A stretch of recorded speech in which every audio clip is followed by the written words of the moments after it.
Mi nombre es María de los Dolores, tengo 65 años, y he residido en el pintoresco pueblo de Santa Cruz del Ribeirón desde el día en que nací. Es un lugar tan diminuto que la noticia de un simple estornudo en la plaza principal se propaga como un reguero de pólvora, y al instante, los vecinos acuden con remedios caseros a la puerta de la casa del afectado. Aquí todos se creen conocedores de la vida de los demás, o al menos eso es lo que aparentan, porque mi propia historia, la que ahora les voy a relatar, permaneció oculta y silenciada durante 40 largos años, como un secreto celosamente guardado que el tiempo casi consumió.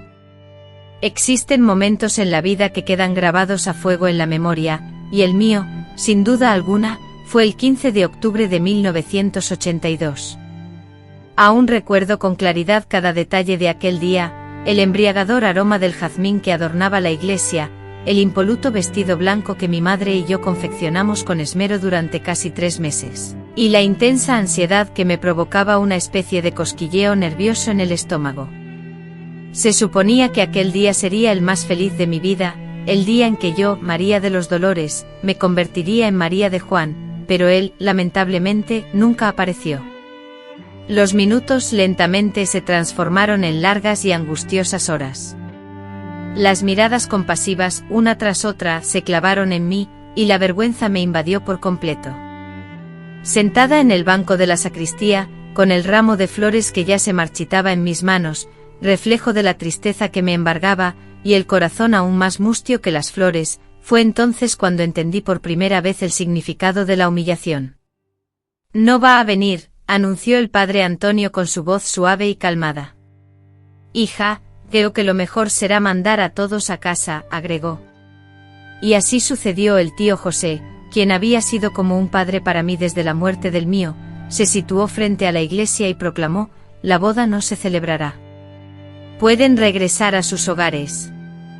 Mientras la gente se dispersaba, pude oír los murmullos, cuchicheos crueles: «Pobrecita, siempre lo sospeché, los hombres no sirven para nada». Cada una de esas palabras era como una aguja que se clavaba dolorosamente en mi piel. Mi madre, consternada, lloraba en un rincón, seguramente más por la vergüenza que por mi sufrimiento. Mis primas intentaban consolarme, pero ¿qué consuelo podía ofrecerse a una novia abandonada en el altar, después de que todos los invitados se marcharon? Solo mi querida madrina, a quien siempre consideré la persona más dulce del mundo, y yo permanecimos en el interior de la iglesia. Me estrechó fuertemente entre sus brazos y, con voz suave y llena de compasión, me susurró: «Algún día comprenderás por qué Dios permitió que esto sucediera». Sin embargo, en ese momento, sumida en mi dolor e incredulidad, lo único que podía pensar era que incluso Dios me había abandonado. Regresé a casa destrozada, en el mismo automóvil elegantemente adornado con cintas blancas que horas antes debía transportarnos a Aguas Claras, el idílico pueblo vecino donde pasaríamos nuestra luna de miel. Un viaje soñado para el que habíamos ahorrado cada centavo durante 2 largos años.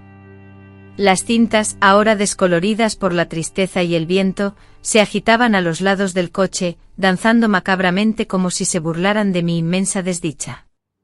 Al llegar a casa, la mesa del pastel de bodas, exquisitamente decorada, aún lucía intacta, un recordatorio doloroso de lo que nunca fue. La madre de Juan, doña Josefa, ni siquiera se dignó a aparecer para dar alguna explicación, ni siquiera un lamento.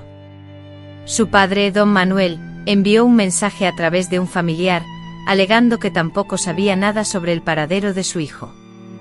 Nadie, absolutamente nadie, sabía dónde estaba Juan. Había desaparecido, esfumado como el humo. Esa noche me acosté, o más bien, me quedé postrada, con mi vestido de novia aún puesto, incapaz de conciliar el sueño. Permanecí mirando fijamente al techo, reviviendo una y otra vez cada instante de los últimos años, intentando desesperadamente comprender en qué exactamente me había equivocado para merecer este destino. Las preguntas sobre el amor de Juan me atormentaban. ¿Acaso no me amaba realmente? ¿Fui ciega a las señales de advertencia? ¿Existía otra persona en su vida? Estas dudas giraban sin cesar en mi mente como un carrusel desbocado. Durante la semana siguiente todo el pueblo solo comentaba sobre mi situación. Yo, agobiada por la vergüenza y la tristeza, me recluí en casa, negándome a ver a nadie, a exponer mi dolor a la mirada ajena. Los rumores sobre la desaparición de Juan se multiplicaron, que había escapado con la hija del farmacéutico, que tenía deudas de juego, que se había dado cuenta de que no me amaba. Cada versión era más dolorosa que la anterior. Una semana después su maleta con las prendas que pretendía usar en nuestra luna de miel, apareció olvidada en la terminal de autobuses, lo que solo sirvió para intensificar el misterio. Si había huido porque abandonó su equipaje, si algo le había sucedido, nadie lo sabía. La policía inició una investigación superficial, como era de esperar. Un hombre que huye del matrimonio no es un caso, sentenció el delegado Firmino. Es un caso de desamor. La historia, que juré que nunca tendría fin ni explicación, comenzó entonces, 40 años de preguntas sin respuesta, 40 años cargando con la cicatriz de un amor que sentí falso, 40 años sintiéndome la abandonada de Santa Cruz de Ribeira. Pero la vida tiene sus misterios y a veces reserva las respuestas para cuando las preguntas ya casi se han olvidado. Fue en una mañana común y corriente de esas en las que no se espera nada fuera de lo normal, que el destino decidió revelarme lo que tanto había anhelado, la verdad. Antes de relatar cómo descubrí la verdad sobre Juan, necesito retroceder en el tiempo, regresar a los orígenes para entender quiénes éramos y por qué su desaparición me marcó tan profundamente. Nací y crecí aquí en Santa Cruz do Ibeirán, hija de Sebastián, carpintero, y Elena, costurera. Éramos humildes, pero mi padre tenía unas manos prodigiosas, capaces de crear los muebles más bellos de la región. Nuestra casa era modesta, pero en ella se encontraban los muebles más elaborados que se pudieran imaginar. Cuando apenas tenía 12 años, mi padre falleció a causa de una neumonía, dejando un vacío inmenso en nuestras vidas. La tragedia se ensañó aún más cuando una inundación arrasó nuestra casa, sumergiéndola bajo el agua durante 3 largos días. Mi madre, con una entereza admirable, se encontró sola, enfrentando la difícil tarea de criar a 3 hijos, yo, la mayor de todos, José y Antonio, mis 2 hermanos menores. Mientras ella, incansable, trabajaba cosiendo día y noche, yo me convertí en el sostén del hogar, cuidando de mis hermanos y asumiendo responsabilidades inesperadas para mi corta edad. A pesar de mi juventud, ya dominaba la preparación de frijoles, un plato que incluso la exigente doña Carmiña de la pensión, famosa por ser la mejor cocinera del pueblo, elogiaba con frecuencia. Estudié en la escuela hasta los 16 años, sintiendo una gran pasión por la literatura. La profesora Norma, al observar mi talento para la escritura, me animaba constantemente a seguir adelante, pero la dura realidad, con el hambre como constante compañero, no permitía que los sueños florecieran. Así, dejé los libros para ayudar a mi madre en la costura, y pronto estaba confeccionando vestidos para las jóvenes del pueblo, sumergiéndome en un nuevo mundo de telas y diseños. Fue durante esta época de cambios y trabajo cuando conocí a Juan, un encuentro que marcaría un antes y un después en mi vida. Provenía de Palmeiras, una población cercana a unos 40 kilómetros, y se incorporó como empleado a la única oficina bancaria de Santa Cruz. Era un muchacho atractivo de elevada estatura, con cabello oscuro cuidadosamente peinado y ojos color café que irradiaban un brillo especial. La llegada del nuevo empleado del banco suscitó comentarios en todo el pueblo, especialmente entre las jóvenes solteras. Nuestro primer encuentro ocurrió cuando visitó nuestro hogar para encargar unas camisas. Ese día, mi madre sufría de artritis en las manos, por lo que fui yo quien se encargó de tomar sus medidas. Aún recuerdo la ligera temblorina en mis manos mientras deslizaba la cinta métrica sobre sus hombros. Juan lo notó y esbozó una sonrisa. Una sonrisa que sin previo aviso, se instaló en mi corazón.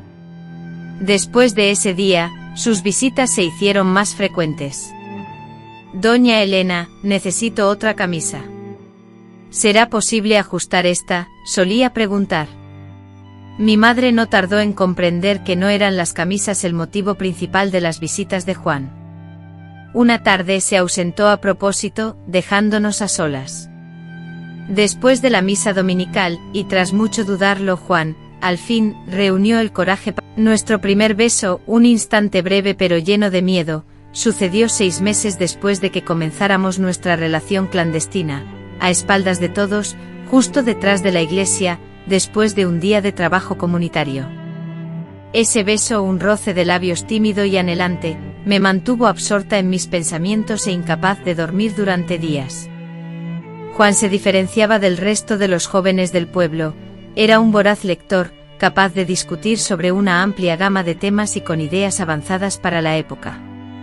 Él me impulsaba a leer los libros que conseguía prestados de la biblioteca del pueblo vecino, número 820, y gracias a él descubrí autores como Jorge Amado, José de Alencar, e incluso extranjeros como Víctor Hugo. Juan solía decir que si hubiera tenido la oportunidad, yo habría sido una excelente profesora. Este reconocimiento de mi inteligencia era una cualidad muy rara en aquellos tiempos. A pesar de ser un secreto, nuestra relación contaba con la aprobación tácita de nuestras familias. Mi madre veía en Juan la garantía de un futuro estable para mí, mientras que doña Josefa, su madre, me apreciaba por mis habilidades culinarias y de bordado, características consideradas esenciales para una futura nuera en la década de los 80. Don Manuel, el padre de Juan, un hombre taciturno, siempre me recibió con una sonrisa amable y palabras gentiles. Tras 3 años de noviazgo, Juan, bajo la frondosa sombra del inmenso árbol de mango que adornaba la plaza principal, me pidió matrimonio. No poseíamos un anillo costoso, pues nuestra modestia nos impedía tales lujos, pero me prometió esforzarse al máximo para que nada nos faltara. Acordamos celebrar nuestra boda en octubre de 1982, mes en el que Juan recibiría un aumento salarial en el banco. Los meses de compromiso transcurrieron entre preparativos y arduo trabajo. Mi madre y yo elaboramos mi vestido de novia, gracias a la generosa colaboración de las vecinas, quienes aportaron telas, cada una con su pequeño granito de arena. El velo lo conseguimos prestado de mi prima Teresa, quien se había casado 2 años atrás. Juan, por su parte, ahorraba cada centavo de su sueldo, pensando en nuestra luna de miel y en el futuro hogar que construiríamos. Sin embargo, una semana antes de la boda, noté a Juan distante y preocupado. Al preguntarle qué le preocupaba, me aseguró que solo sentía un poco de nerviosismo, debido a la emoción de empezar nuestra vida en común. Por supuesto, le creí, pues éramos inmensamente felices y la idea de que algo pudiera estropearlo jamás cruzó por mi mente. Siguiendo la tradición, la noche anterior a la boda nos separamos. Él se fue a la casa de sus padres, mientras que mis amigas se quedaron conmigo. Trajeron pequeños regalos como un delicado mantel y un juego de tazas, obsequios sencillos pero con un gran valor sentimental. Nos quedamos despiertas hasta altas horas de la noche, hablando sobre mi futuro matrimonio y riendo tímidamente sobre la noche de bodas. Yo, virgen como la mayoría de las jóvenes de buena familia de aquel entonces, me sentía nerviosa pero llena de alegría. A pesar de la inevitable ansiedad, desperté el día de mi boda con el corazón ligero. El día amaneció espléndido con un cielo azul despejado, como si Dios mismo quisiera bendecir nuestra unión con el mejor clima posible. Mis amigas se encargaron de ayudarme a prepararme para la ceremonia. A las 10:59 de la mañana, aún puedo evocar el intenso aroma del café recién hecho por mi madre, y el sabor del pan con mantequilla que apenas pude saborear, consumida por la creciente ansiedad.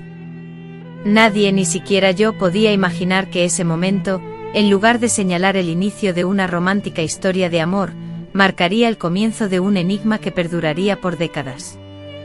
Mi prometido, el hombre a quien amaba y en quien depositaba toda mi confianza, desapareció sin dejar huella, llevándose consigo no solo mis sueños, sino también mi propia dignidad, en ese pequeño pueblo donde los secretos se guardan celosamente y los errores del pasado nunca se olvidan ni se perdonan. En el entramado de secretos que permanecerían ocultos durante 40 años, Juan arrastraba consigo un misterio que solo el destino revelaría de forma inesperada. El amanecer del 15 de octubre de 1982 se presentó como un sueño hecho realidad, el cielo se extendía diáfano, como si la naturaleza misma celebrara el florecimiento de nuestro amor. Un despertar temprano, acompañado por una inusual sensación en mi vientre, anunciaba el comienzo de una nueva etapa en nuestras vidas. Una dulce y emocionante expectativa se apoderaba de mí, tiñendo cada uno de mis pensamientos y cada uno de mis gestos. Mis queridas amigas cómplices en este día trascendental, llegaron con la puntualidad que habíamos acordado para ayudarme con los preparativos. Sofía, con manos expertas y un cariño palpable, recogió mi cabello en un sofisticado moño, dejando algunos mechones sueltos que enmarcaban mi rostro, siguiendo la tendencia de la época. Lourdes, con su delicadeza característica, engalanó mi peinado con flores frescas y fragantes. Mientras tanto, Minerva, con la experiencia que le otorgaba su matrimonio, nos deleitó con consejos sobre la vida conyugal, generando risas nerviosas y cómplices entre todas. Mi madre, embargada por la inquietud inherente a su rol, iba y venía de la habitación, revisando minuciosamente cada detalle del vestido, ajustando el velo con manos temblorosas. En sus ojos, inundados por una mezcla de orgullo y preocupación, se reflejaba la emoción de una madre que veía a su hija iniciar un nuevo capítulo en su vida.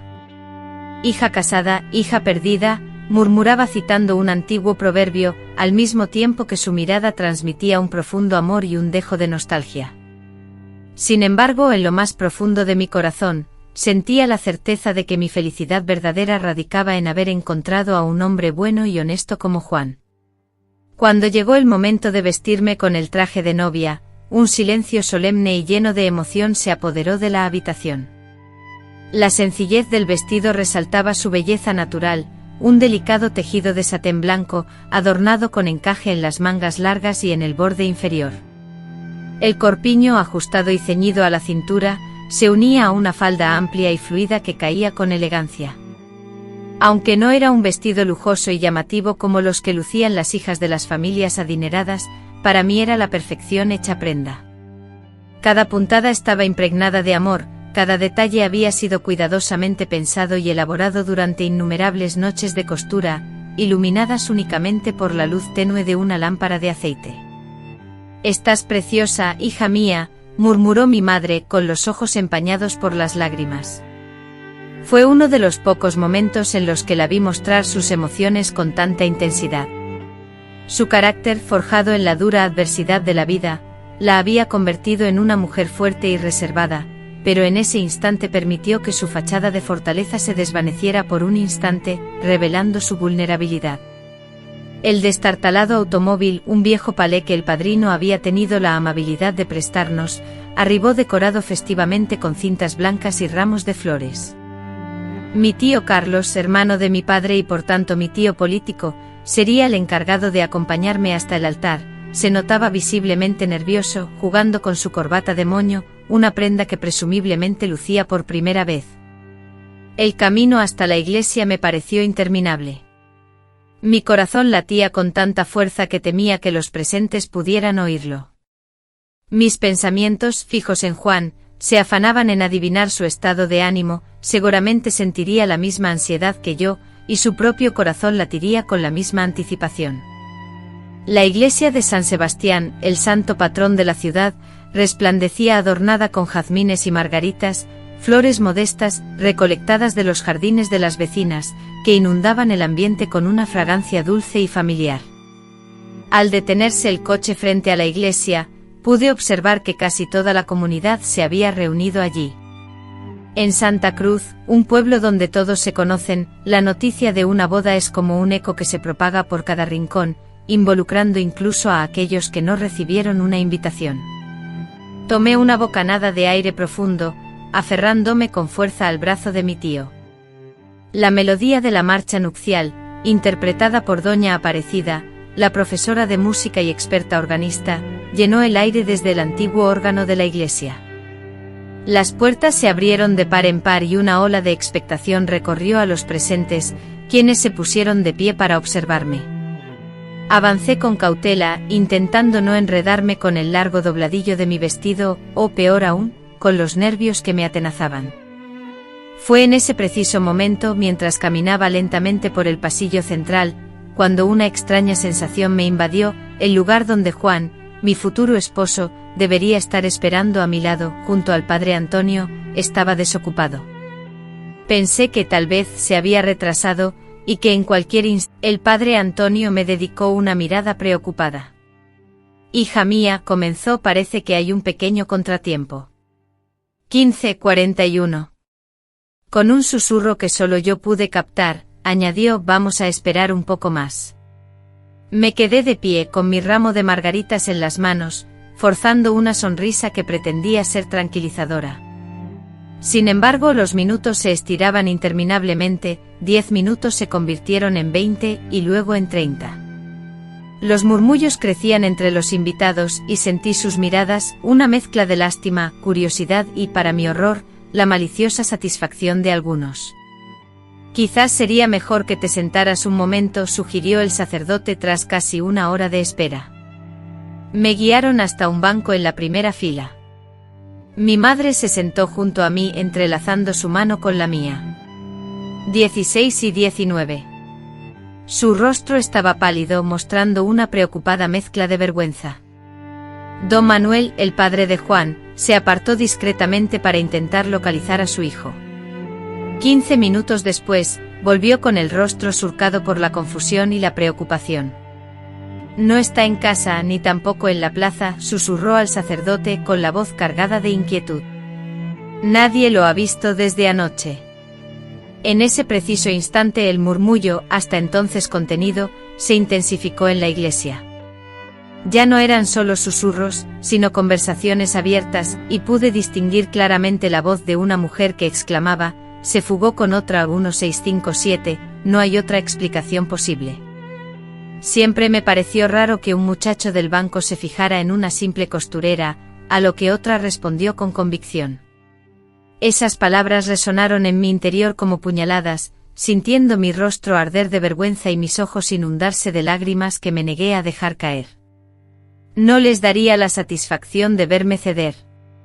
Tras casi 2 horas de tensa espera, el padre Antonio, con voz grave, anunció lo que todos temían, hermanos y hermanas, parece que hoy no celebraremos este matrimonio.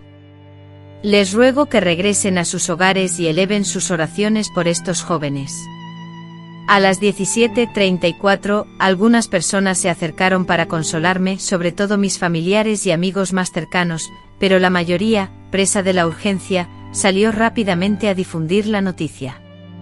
María de los Dolores, abandonada en el altar, permanecía sentada inmóvil, con el ramo de flores que comenzaba a marchitarse en mis manos, incapaz de reaccionar, incapaz de comprender la situación. Mi madrina, la dulce amiga de mi madre, se sentó a mi lado y me dijo, vámonos a casa, niña, aquí ya no tienes nada que hacer. El trayecto de regreso a casa fue el momento más humillante de mi vida. El mismo coche bellamente adornado que debía llevarnos a las 18:11 felices, hacia nuestra nueva vida, ahora transportaba a una novia en estado de shock y a su familia avergonzada. Las cintas blancas que adornaban el vehículo parecían burlarse de mi dolor, ondeando alegremente con el viento mientras yo sentía que mi vida se había derrumbado. Al llegar a casa, encontramos la mesa preparada para la pequeña recepción que debía celebrarse. El sencillo pastel preparado por doña Carmina, los bocadillos que las vecinas habían hecho con tanto esmero y la barata botella de vino, que sería nuestro brindis especial, estaban listos para una celebración que nunca llegaría. Mi madre, siempre práctica, comenzó a guardar las cosas a las 6:46 de la tarde. No vamos a desperdiciar la comida, me dijo sin mirarme. Entendí que esa era su forma de sobrellevar el dolor, manteniéndose ocupada, utilizando sus manos. Me dirigí a mi habitación, aún con el vestido de novia puesto, y cerré la puerta tras de mí. Me senté en el borde de la cama y por fin, dejé que las lágrimas fluyeran libremente. Lloré en silencio, mordiendo la almohada para amortiguar los sollozos. No quería que nadie me oyera. No quería más compasión, ni mucho menos juicios. Al caer la noche algunas personas se presentaron, vecinos, parientes, amigos cercanos. Venían con la excusa de traer comida o brindar ayuda, pero yo sabía que la verdadera razón era la curiosidad, querían presenciar la tragedia de cerca. Escuché a mi madre agradecer vagamente y despedirlos. Ella siempre había conservado su dignidad, una cualidad que la hacía destacar incluso en los momentos más difíciles. Las horas lentas e interminables se arrastraban mientras yo, aún vestida con la ropa del día, permanecía inmóvil en la cama. Mirando fijamente al techo, mi mente no dejaba de dar vueltas, obsesionada con la figura de Juan. Trataba desesperadamente de entender qué había podido suceder. Habría sufrido un accidente inesperado, alguien lo habría obligado a tomar esta decisión, o simplemente había llegado a la conclusión de que ya no sentía amor por mí. Cada una de estas posibilidades, por improbable que fuera, me sumía en una tristeza más profunda que la anterior. Al día siguiente la noticia de su ausencia se extendió rápidamente por toda la ciudad de Santa Cruz y por los pueblos cercanos. Al instante pasé a ser conocida como la joven abandonada en el altar. Las especulaciones y rumores más disparatados comenzaron a circular, que Juan se había fugado con la hija del farmacéutico, que había descubierto que yo no era virgen, que tenía deudas de juego y había huido de sus acreedores. Cada una de estas versiones, crueles y alejadas de la verdad, era un relato que yo misma desconocía por completo. Mi familia, por otro lado, parecía genuinamente preocupada y confundida por la situación. 2 días después de la angustiante ceremonia, la madre de Juan, doña Josefa, vino a verme con un pastel en las manos y lágrimas que reflejaban un dolor genuino. «No sé qué le pasó a mi hijo María», me dijo con la voz temblorosa. «Él te amaba, de eso estoy segura». Tus palabras me brindaron un alivio pasajero, pero no pudieron disipar la inquietud que me atormentaba. ¿Dónde estaba Juan y por qué había desaparecido el día de nuestra boda? Acudimos a la policía, pero como ya he mencionado, no se tomaron el caso con la seriedad que merecía. El delegado Firmino, con desdén, argumentó que un hombre que abandona a su prometida en el altar no era algo inusual y que, en su opinión, se trataba de un caso más de un novio que se había arrepentido. Para ellos, la desaparición de Juan no era un asunto urgente. Una semana después, la maleta de Juan fue encontrada en la estación de autobuses. Estaba intacta, con la ropa que él había planeado llevar para nuestra luna de miel cuidadosamente doblada. Este hallazgo solo intensificó el misterio porque abandonaría su equipaje si tenía la intención de huir, y si no había planeado marcharse. ¿Qué había ocurrido realmente? Las semanas se transformaron en meses y la incertidumbre se apoderó de mí. Las miradas lastimeras se clavaban en mí sin cesar, y los murmullos, como ecos silenciosos, me perseguían a cada paso.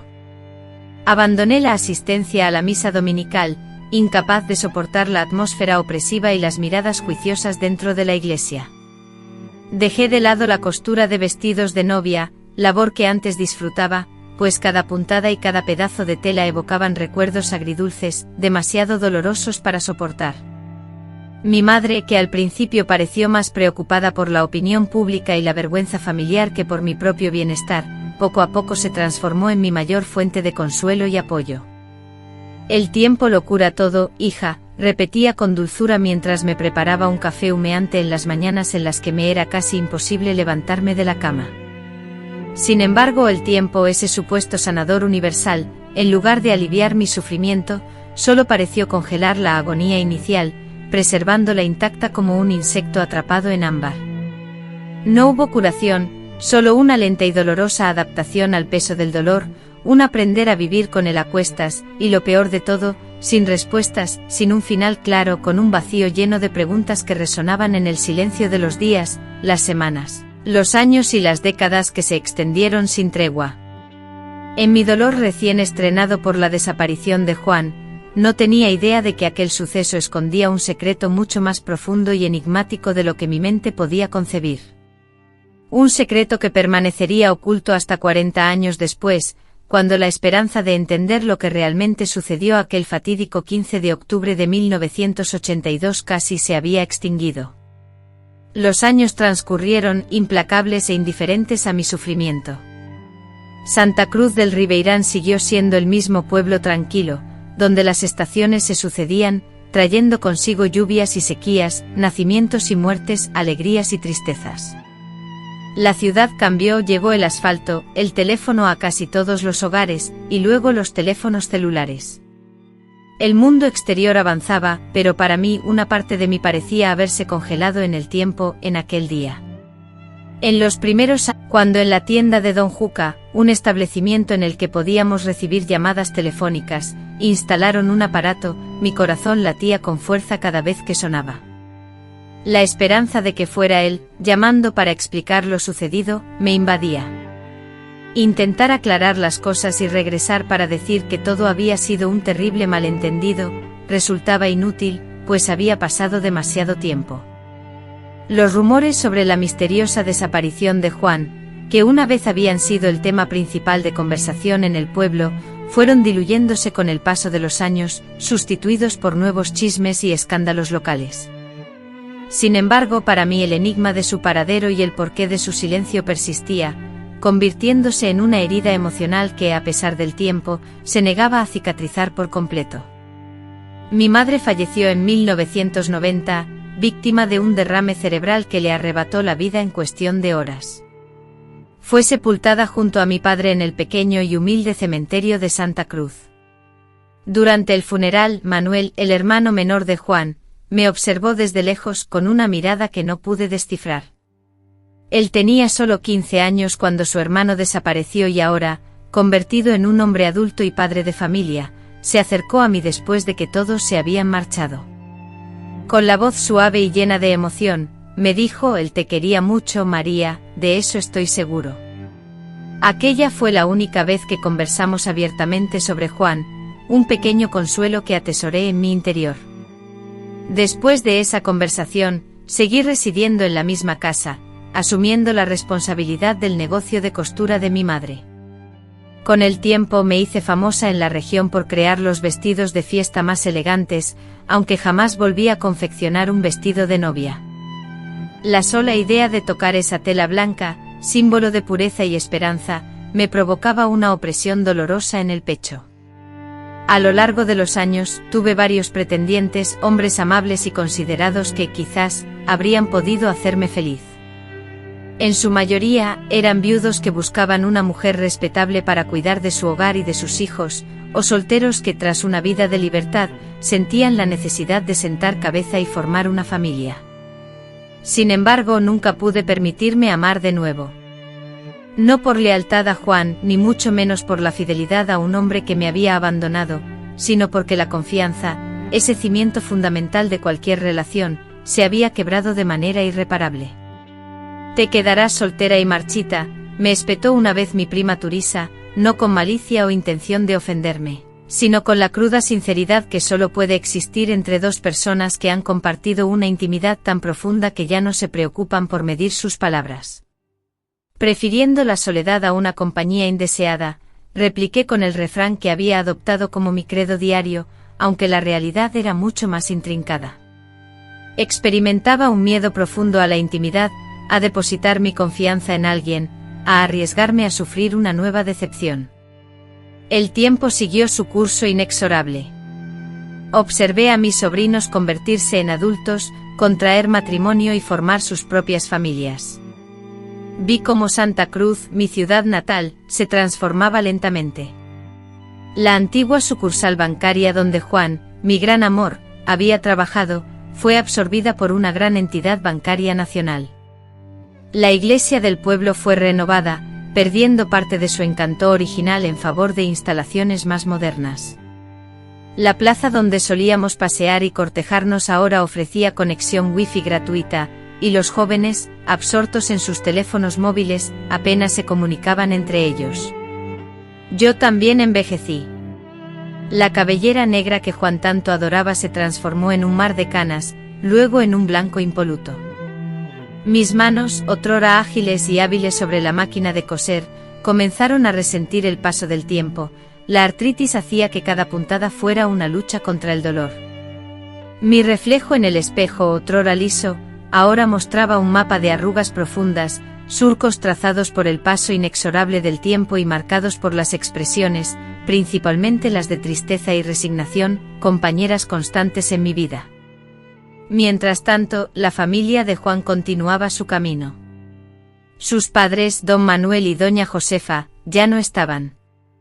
Don Manuel sucumbió a un ataque al corazón en 1995 y doña Josefa, tras una lenta batalla contra el Alzheimer, falleció en 2003.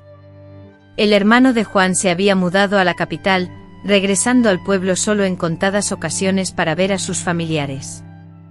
Gradualmente la presencia de Juan en el pueblo se fue diluyendo, convirtiéndose en un recuerdo difuso, una historia del pasado.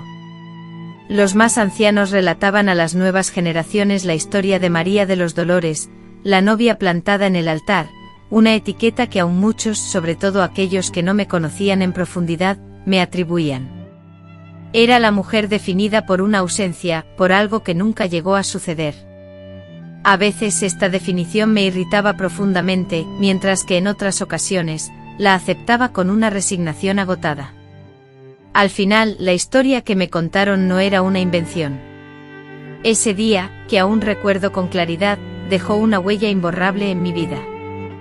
Todos los años, al llegar el aniversario de esa fecha, salvo el 15 de octubre, repetía un ritual íntimo y solitario, me recluía en mi hogar y tomaba la única fotografía que guardaba de Juan, un retrato en blanco y negro de nosotros dos juntos, tomada durante la fiesta de San Juan. Durante horas me dedicaba a observarla fijamente, tratando de leer en su rostro juvenil y sonriente alguna pista, algún indicio de lo que estaba por suceder. Pero solo encontraba recuerdos agridulces. A veces soñaba con él. Eran sueños muy reales en los que Juan aparecía de repente envejecido como yo, explicándome dónde había estado durante todos esos años. En esos sueños sus justificaciones eran siempre lógicas, perfectamente entendibles, y sentía una profunda sensación de alivio al comprender, por fin, su ausencia. Pero al despertar, la explicación se había esfumado como la niebla, y solo quedaba el viejo y familiar dolor. Durante más de 10 años y de manera constante contraté los servicios de un detective privado de Aguas Claras, un hombre llamado Geraldo, para que investigara la desaparición de Juan. Geraldo, un antiguo policía, parecía inicialmente muy comprometido con el caso. Recogió diversas pistas, entrevistó a gente en pueblos cercanos, y hasta viajó a San Paulo siguiendo el rumor de que alguien con características similares a Juan había sido visto allí. Sin embargo, no logró encontrar ninguna evidencia sólida. En nuestra última conversación, allá por 2010, me dijo: señora María, después de tanto tiempo, es como buscar una aguja en un pajar. Él también estaba a punto de jubilarse y podía ver en su mirada la pérdida de esperanza de resolver el misterio. Finalmente pagué su última factura, le agradecí por todos esos años de trabajo, y acepté que algunas preguntas, lamentablemente, podrían nunca ser respondidas. La gente siempre se preguntaba por qué no me mudaba de Santa Cruz, porque continuaba viviendo en el mismo lugar donde había vivido semejante sufrimiento. Durante años la idea de abandonar todo y empezar de nuevo me rondó la mente. Elaboré planes, imaginé una existencia diferente en una gran ciudad, lejos de todo lo conocido, donde pudiera ser simplemente María, sin el peso de ser la novia abandonada. Sin embargo, la cobardía siempre me detuvo. Era miedo a lo desconocido. Hoy esta es la hipótesis que más me atormenta. ¿Acaso albergaba la secreta esperanza de que Juan volviera y me encontrara? ¡Qué tontería! No es cierto. A pesar de los años transcurridos, esa pequeña llama de esperanza tozuda se negaba a apagarse del todo.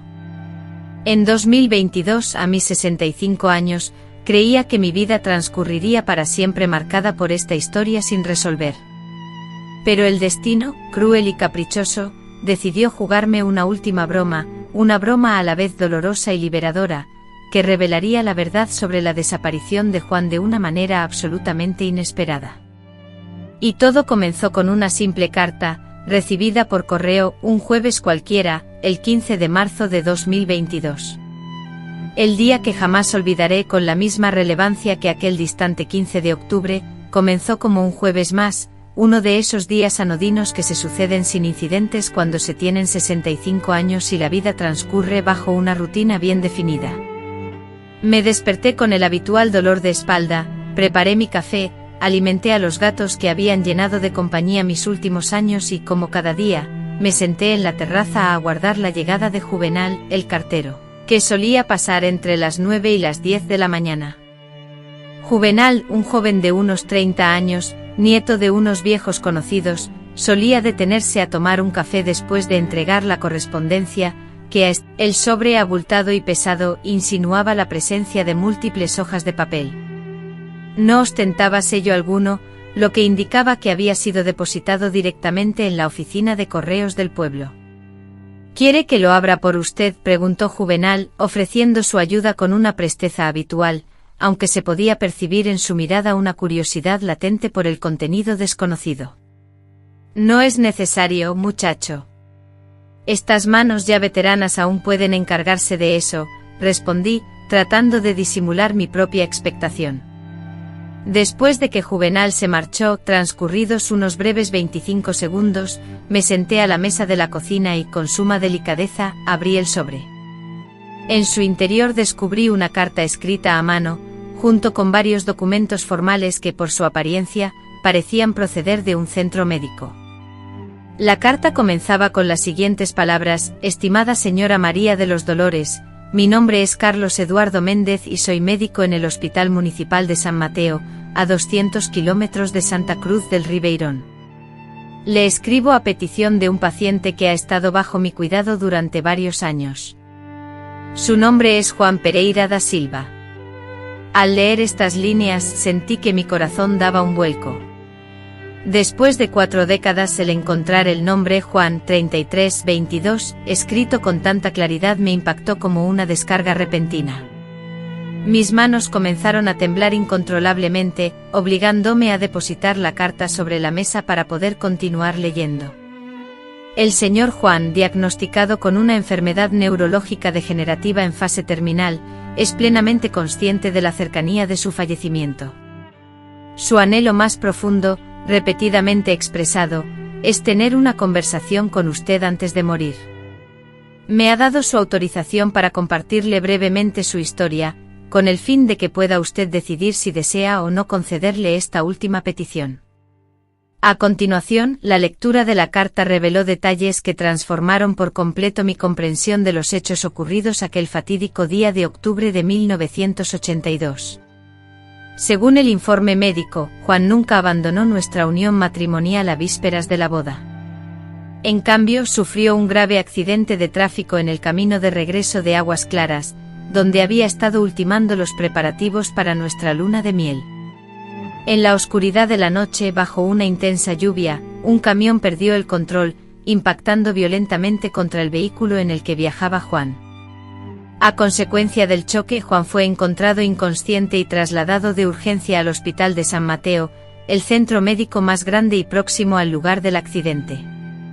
Al ingresar, no se pudo establecer su identidad ya que no portaba ningún documento que lo acreditara. Había olvidado su billetera, la cual contenía 3.437 en su domicilio, y solo llevaba consigo el efectivo destinado a las compras diarias. Tras permanecer inconsciente durante aproximadamente 2 semanas, Juan recuperó la conciencia, pero lamentablemente había sufrido una pérdida total de memoria a causa de un grave traumatismo cráneoencefálico. Durante años y sin conocer su identidad, permaneció ingresado en el hospital, hasta ser finalmente transferido a una institución de cuidados prolongados. Su identidad finalmente se fue reconstruyendo lentamente a través de pequeños recuerdos que emergían de forma esporádica en su mente. Comenzaron a llamarlo Juan, ya que respondía a ese nombre, aunque desconocía su apellido y su lugar de origen provenía. El médico tratante explicó que con el paso del tiempo, Juan recuperó algunos recuerdos, aunque de manera fragmentada y confusa. Cerca del año 1990, Juan tenía la conciencia de haber crecido en un pueblo pequeño y estar comprometido, pero su memoria le fallaba, incapaz de recordar el nombre del lugar ni el de su futura esposa. A raíz de las secuelas del accidente desarrolló una forma de epilepsia que con el tiempo se transformó en una enfermedad neurodegenerativa progresiva. En 2019, después de una crisis especialmente severa, Juan experimentó un momento de claridad asombroso. Repentinamente recordaba el número 3553, el pueblo de Santa Cruz del Ribeirano, el nombre de ella y su inminente matrimonio. El doctor Carlos en su informe detallaba que Juan había caído en una profunda depresión al darse cuenta de cuánto tiempo había pasado y al asumir que ella, probablemente, creía que él la había abandonado. La carta finalizaba con una solicitud y un número de teléfono. La esperanza de vida de Juan era limitada, señora María, estimada en semanas o a lo sumo pocos meses. Su mayor anhelo era volver a Biella por última vez.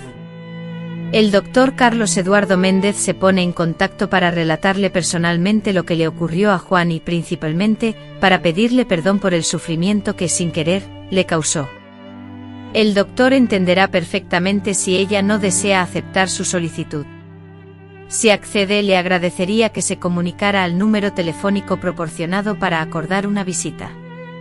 Atentamente, doctor Carlos Eduardo Méndez. María, perpleja, leía la carta una y otra vez, sin poder comprender del todo su contenido. Juan estaba vivo, no la había abandonado, había sufrido un grave accidente y, durante 40 años, había sido prisionero de su propia mente dañada. Mientras ella sufría, creyendo haber sido rechazada, él padecía en un hospital, sin recordar quién era ni de dónde venía. Las emociones la abrumaron, primero una incredulidad total, considerando que se trataba de una broma cruel, después, una furia intensa, preguntándose por qué nadie lo había identificado, porque su familia no lo había buscado en los hospitales cercanos, y, finalmente, una culpa inmensa. Si ella hubiera investigado a fondo, superando las pesquisas superficiales de la policía local, la verdad habría emergido antes. La profunda tristeza la embargó, el tiempo perdido, los sueños rotos, los 40 años transcurridos sin posibilidad de retorno. Pasó el día entero en estado de shock, moviéndose por la casa como un fantasma, tomando y releyendo la carta una y otra vez, examinando los documentos médicos adjuntos que confirmaban la historia, un detallado informe del accidente, fechado el 14 de octubre de 1982, con diagnósticos de amnesia postraumática y la evolución del caso a lo largo de los años. Todo era real, irrefutable. A la mañana siguiente, con las manos aún temblorosas, marcó el número del doctor Carlos. Él respondió al segundo timbre como si hubiera estado esperando su llamada. Doña María, gracias por llamar. Juan se alegrará mucho de saber que usted respondió, dijo con una voz amable y profesional, aunque María percibió una genuina compasión. Realizó múltiples preguntas intentando aún asimilar y comprender todo lo que había descubierto. Con paciencia el médico respondió proporcionando información adicional que no se encontraba en la carta, explicó que Juan había sido atendido en numerosos hospitales e instituciones a lo largo de los años, lo que dificultaba cualquier intento de localización, y añadió que su estado era inusual y complicado, con momentos de lucidez alternados con graves recaídas. A él le haría mucha ilusión verla, doña María, concluyó el médico al finalizar la conversación. Sin embargo, entendía que ella podría no desearlo. Juan era consciente del dolor que había provocado, aunque fuera sin intención, y no necesitó pensarlo mucho. A pesar de la mezcla de emociones, había una certeza inquebrantable: necesitaba ver a Juan. Necesitaba mirarlo a los ojos, escuchar su voz y entender completamente lo sucedido. Necesitaba ese cierre, tras 4 décadas de preguntas sin respuesta. Iré, dijo finalmente, iré hasta allí. ¿Cuándo puedo ir?, preguntó. Cuanto antes, doña María. Como le informé en la carta, su estado es terminal. Ya he preparado todo para recibirla en cualquier momento. 2 días después se hallaba a bordo de un autobús que la transportaba hacia San Mateo, un viaje de 4 horas que se le antojaba, simultáneamente, interminable y efímero. Apenas cargaba una pequeña maleta con lo estrictamente necesario y, en un impulso que ella misma no lograba comprender por completo, la vieja fotografía de ambos tomada en la fiesta de San Juan. El doctor Carlos la esperaba en la estación de autobuses, tal como había prometido. Era un hombre de mediana edad, con canas en el cabello y una mirada amable que se asomaba tras unos lentes de montura fina. La reconoció al instante, lo que la dejó atónita. Juan tiene una foto suya, le explicó mientras la guiaba hacia su automóvil. Es una de las pocas cosas que conservó consigo el día del accidente. La guardaba en la Biblia que llevaba en el bolsillo de su camisa. La lluvia dañó casi todo, pero su rostro permaneció intacto. Él contemplaba esa fotografía cada día. Mientras recordaba nuestra única fotografía juntos en cada aniversario de ese día trágico, él a su vez contemplaba mi retrato conservado por caprichos del destino. El hospital, un monstruo de concreto y vidrio, se alzaba imponente a las afueras de la ciudad, superando en tamaño a cualquier edificio de Santa Cruz. Caminando por los largos pasillos hacia la habitación de Juan, el doctor Carlos me preparaba para lo que iba a ver. «Ya no es el mismo hombre que usted conoció, doña María», me dijo con voz grave. «La enfermedad y el paso del tiempo lo han cambiado mucho. Hay días buenos y malos. Hoy está lúcido, consciente y desea verla, pero debe saber que puede cansarse rápido o sentirse abrumado emocionalmente». Asentí, luchando por controlar mi propio torbellino de emociones. Al llegar a la puerta de la habitación 307, el médico se detuvo. «La dejaré entrar sola. Estaré aquí afuera si necesita algo». Respiré hondo, me acomodé el cabello plateado por los nervios y, con el corazón latiendo con fuerza, abrí la puerta. En la penumbra de la habitación, un hombre anciano, extremadamente delgado, se hallaba sentado en un sillón de cuero desgastado, situado junto a una ventana que dejaba entrever la pálida luz del atardecer.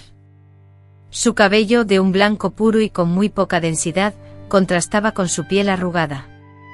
Conectado a un monitor que mostraba las constantes vitales y con una fina cánula de oxígeno insertada en la nariz, revelando su fragilidad, sus manos, huesudas y marcadas por las venas, descansaban temblorosas sobre el regazo. Al percatarse de mi presencia, sus ojos, los mismos ojos castaños que recordaba vívidamente que alguna vez fueron capaces de perturbar mi sueño, se encendieron con un brillo cálido y persistente, indomable al paso del tiempo. «María», pronunció con voz frágil, casi un susurro, pero sorprendentemente clara, «¿eres tú?».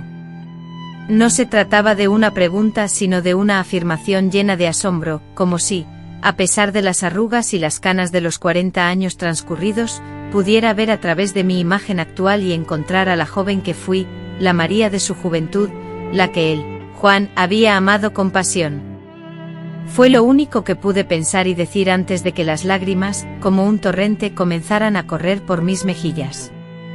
Con pasos lentos y cautelosos, como si el movimiento brusco pudiera hacerlo desvanecerse, me acerqué a él. Extendió su mano, delgada y temblorosa, hacia mí. Dudé por un instante, abrumada por la historia compartida y por el dolor acumulado durante tantos años.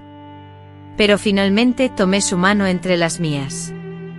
Su cuerpo, delgado y delicado, temblaba con el frío, revelando la fragilidad de sus huesos bajo una piel casi translúcida. «Perdóname», susurró con lágrimas gruesas surcando las arrugas de su rostro. «Nunca quise abandonarte». Tomé asiento junto a ella, sin soltar su mano, y así comenzó un diálogo que se extendió por horas, desenterrando 40 años de separación, sufrimiento y preguntas sin resolver. Juan revivió el último día que recordaba, la felicidad que lo embargaba, la emoción desbordante por nuestra boda, la compra de un regalo sorpresa en Aguas Claras. Describió la intensa lluvia que se desató en su regreso, la angustia por llegar tarde a nuestra última conversación antes del matrimonio. «Lo último que veo son faros que se acercan, luego la oscuridad», relató. «Cuando desperté semanas después, no sabía quién era, de dónde venía, ni qué hacía en esa carretera». Relató los años de confusión, los recuerdos fragmentados que aparecían y desaparecían, la frustración de saber que había tenido otra vida, pero sin poder recordarla por completo. Describió cómo poco a poco reconstruía trozos de su identidad, aunque nunca lo suficiente para regresar a casa, a mí. «Soñaba contigo», dijo en un momento, incluso sin recordar tu nombre o tu rostro, «soñaba con una mujer esperándome en una iglesia». Solo después de muchos años comprendí el significado de aquel sueño. Luego me contó sobre su vida durante todos esos años, la vergüenza inicial, las crueles habladurías del pueblo, y cómo aprendió a lidiar, con el tiempo, con esa herida que nunca sanó del todo. Hablamos de su familia, o más bien, de lo poco que sabía de ella. Me contó cómo sus padres habían muerto sin saber el paradero de su hijo, cómo su hermano vivía ahora en la capital y casi nunca regresaba a Santa Cruz. ¿Me buscaron?, preguntó Juan, con la voz temblorosa. Sí, respondí, sintiendo un nudo en la garganta. Durante semanas tu padre investigó minuciosamente cada aldea y ciudad cercana, buscando incansablemente. La policía también llevó a cabo una búsqueda, pero sus esfuerzos no abarcaron la totalidad de la zona. La conversación se interrumpía a menudo, ya fuera porque Juan se sentía débil y cansado, o porque la emoción le impedía expresar todo lo que sentía. El doctor Carlos entraba periódicamente para controlar sus constantes vitales y suministrarle la medicación necesaria.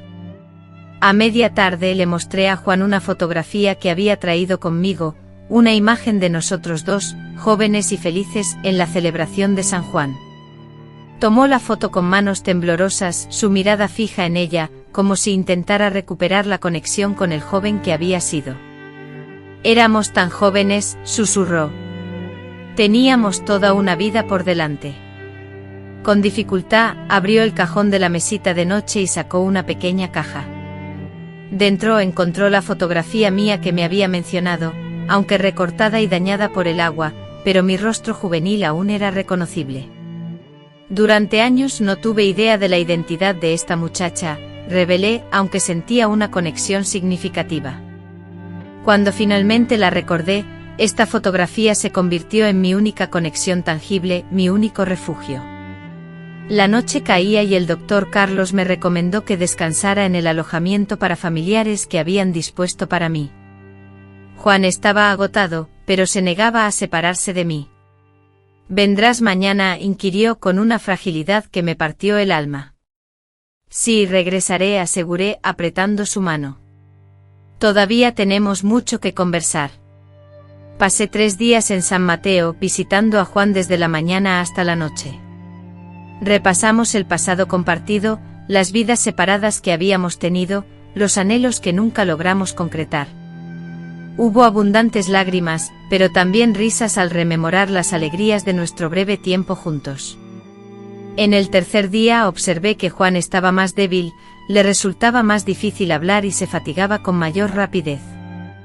El doctor en el pasillo, Carlos, me llamó aparte para una conversación privada. Con la misma sinceridad compasiva que suelen emplear los médicos al comunicar malas noticias, me informó que la situación de Juan estaba deteriorándose a un ritmo más acelerado de lo previsto. Me explicó que aunque mi presencia le había brindado una serenidad desconocida, también estaba agotando sus últimas fuerzas. Emocionalmente todo esto era muy intenso para él. Entonces le pregunté directamente cuánto tiempo le quedaba. Carlos respondió que posiblemente solo le quedaban días. Regresé a la habitación con esa noticia, sintiendo su peso en mi interior. Juan, al notar el cambio en mi expresión, me preguntó sin dudar, te contó que estoy empeorando, ¿verdad? Asentí, incapaz de mentir. Con una serenidad asombrosa, Juan respondió, está bien. Te encontré. Pude hablar contigo. Pude pedirte perdón.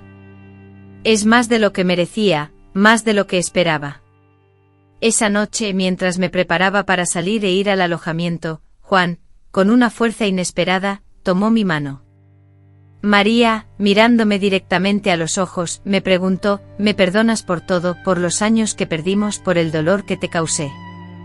A pesar de no buscarlo, contemplé al hombre que era ahora, tan distinto del joven que había amado, pero que aún conservaba una esencia inalterable, la gentileza reflejada en sus ojos, su constante preocupación por mis sentimientos, siempre por encima de los suyos. Fue entonces cuando comprendí que el perdón había florecido silenciosamente en mi interior, sin que yo fuera consciente de ello. Sí, Juan, le respondí con lágrimas fluyendo sin freno, te perdono, porque no hay nada que perdonar. Fue el destino, no tu culpa. Una sonrisa tenue iluminó su rostro marcado por el tiempo y la enfermedad, una sonrisa que me transportó como un torbellino, a 1982, a una plaza soleada en Santa Cruz de Ribeiro, donde dos jóvenes construían esperanzas de un futuro en común. Aún te amo, susurró con voz frágil, pero firme. Nunca dejé de amarte, incluso cuando no sabía quién eras. Esas palabras, esperadas durante tanto tiempo, pronunciadas 4 décadas después de lo que... La compuerta de mi corazón, sellada durante años por la negación y el olvido, se abrió de golpe, liberando un torrente de sentimientos reprimidos. Yo también te amo, Joao, le respondí, y al pronunciar esas palabras sentí la verdad absoluta de ellas. Comprendí que jamás había dejado de amarlo. Así, después de 40 años, intercambiamos nuestras promesas de amor, no en el esplendor de una iglesia ante la mirada pública, sino en la intimidad de una habitación de hospital, frente a nuestras almas envejecidas, pero finalmente en paz. Lo que no sabía era que ese instante de reconciliación, ese milagroso reencuentro tras 4 décadas, sería tan solo el comienzo de un nuevo capítulo. Un capítulo breve marcado por el dolor, pero también profundamente sanador y transformador. Esa noche, al regresar a la habitación del hospital, mi corazón latía con fuerza. Le había dicho a Juan que lo perdonaba, que aún lo amaba, y era la verdad. Pero al estar sola, sentada en el borde de aquella cama desconocida, todas las emociones que había contenido durante nuestro encuentro estallaron como una violenta tormenta. 40 años truncados por un accidente fatídico, 40 años de sufrimiento, de humillación, de preguntas sin resolver.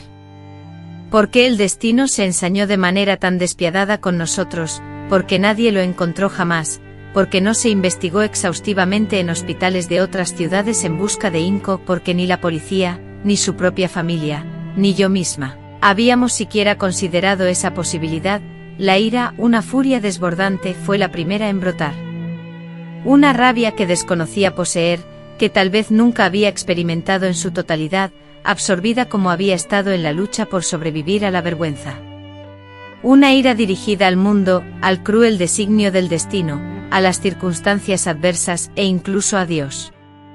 Lloré un llanto profundo y visceral como no había sentido en décadas, que parecía emanar no solo de la mujer de 65 años que era ahora, sino también de la joven de 25 a la que le robaron sus sueños en un solo día. Era como si por fin pudiera experimentar completamente el dolor acumulado durante tanto tiempo. Ahora que la verdad había salido a la luz.